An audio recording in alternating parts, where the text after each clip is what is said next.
বড় বড় কথা বলেন। আমরা আশা করি নতুন জেনারেশনকে আমরা আর ভেদাভেদ শেখাতে চাই না। আপনি এলাকা থেকে ঝাড়ুপিটা খেয়ে এসেছেন, এখানে এসে নতুন করে জনরসের মধ্যে পড়ার চেষ্টা করবেন না। আমরা আপনাকে আবারও বলতে চাই এই মিডিয়ার মাধ্যমে, আমাদেরকে আমার সম্পর্কে, আমার বাবা সম্পর্কে মুক্তিযুদ্ধের কি অবদান ছিল আমার এলাকায় খোঁজ নিন। আমার বাড়ি কপিলমুনি, যেখানে মুক্তিযুদ্ধের ঘাঁটি ছিল। আপনি নতুন করে টানাটানি করেন না। আপনি বলেছেন হোল্ডিং নাম্বার নাই।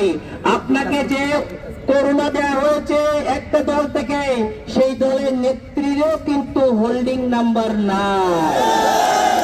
সেই দলের নেতারও কিন্তু একটা হোল্ডিং নাম্বার নাই।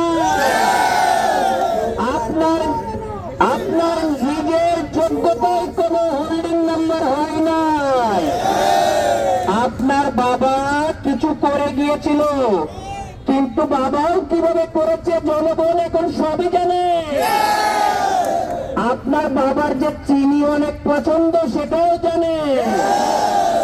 আপনি যে অত্যন্ত ঘুম ভালোবাসেন, মাঝে মাঝে কিছু খাওয়া দাওয়াও করেন, সেটাও জনগণ জানে। আমরা